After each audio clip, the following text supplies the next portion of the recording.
আমাদের একজন শিল্পী চলে যাচ্ছেন আর আমাদেরকে কিন্তু ওয়ার্নিং দিয়ে যাচ্ছেন। বিদায়ের সময় রুমি ভাইয়ের মুখেও হাসি ছিল, আমার মুখেও হাসি ছিল।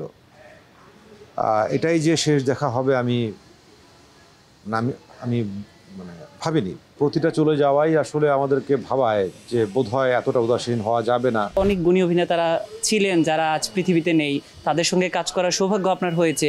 একটু যদি তাদের প্রসঙ্গে আমাদেরকে জানান, যাদের যে ঘটনাগুলো আসলে আমরা জানি না। দুদিন আগে রুমি ভাই চলে গেলেন, মানে এটি আমার জন্য একেবারেই অপ্রত্যাশিত ছিল। কয়েকদিন আগেও যখন হাসপাতালে রুমি ভাইয়ের সাথে দেখা করলাম, আমরা দুজনেই হাতটা খুব শক্ত করে ধরে রেখেছিলাম এবং বিদায়ের সময় রুমি ভাইয়ের মুখেও হাসি ছিল, আমার মুখেও হাসি ছিল। এটাই যে শেষ দেখা হবে আমি আমি মানে ভাবিনি। মানে রুমি ভাই অসম্ভব প্রাণ শক্তি সম্পন্ন মানুষ, প্রাণ চাঞ্চল্যে ভরা, ভীষণ এনার্জেটিক। 1, 2, 3 ঢাকায় জমি জিতে নিন 100% ক্যাশব্যাক সহ 20 কোটি টাকার পুরস্কার।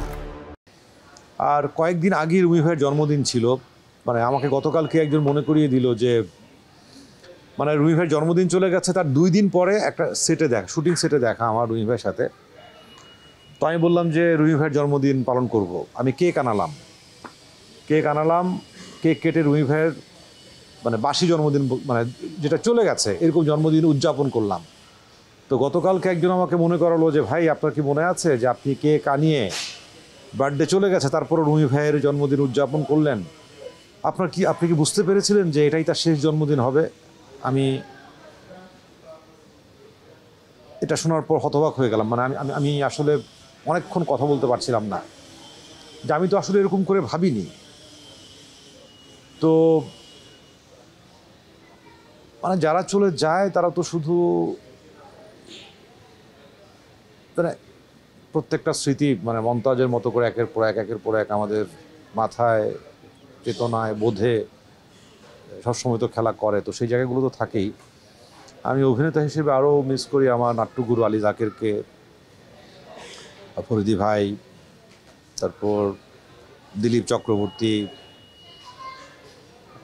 আমার খুব কাছের বন্ধু ছিল একে আজাদ।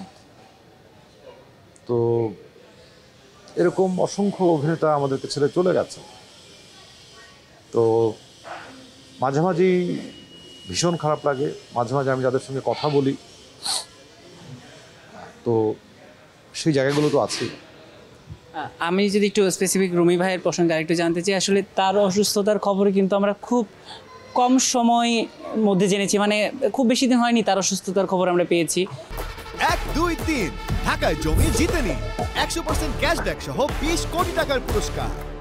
আমি একটা ইন্টারভিউতে দেখেছি যে আসলে তিনিও চাননি যে এই অসুস্থতার খবর কাউকে জানাতে। তিনি চেয়েছিলেন আসলে ক্যান্সার জয় করে সবাইকে সারপ্রাইজ দিতে, যে তিনি ক্যান্সার জয় করেছেন।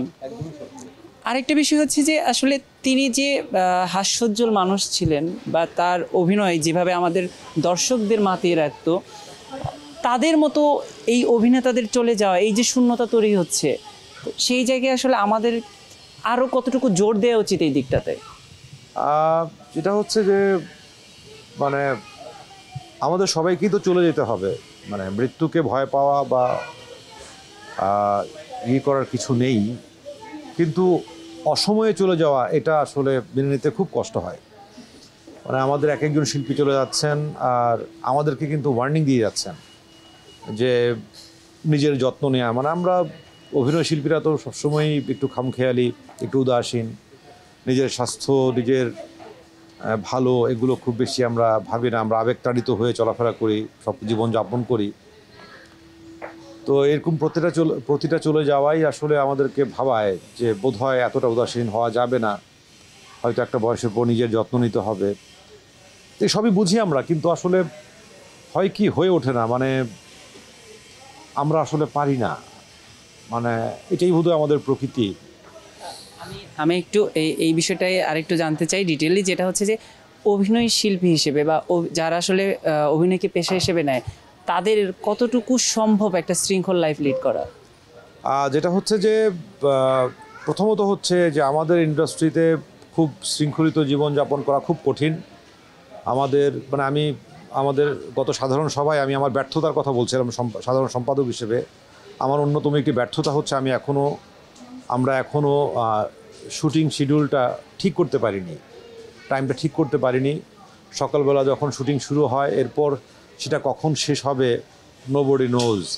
সে রাত 10টাও হতে পারে, রাত 12টাও হতে পারে, 2টো 3টে 4টে, পরদিন সকালও হতে পারে। তো এরকম অবস্থা চলতে থাকলে তো শুধু অভিনেতা কেন, কারোরই মানসিক শারীরিক স্বাস্থ্য ঠিক থাকবে না এবং সকলেই একসময় প্রাণ শক্তি ক্ষয় হতে হতে অসুস্থ হয়ে যাবে এবং তারা চলে যাবে।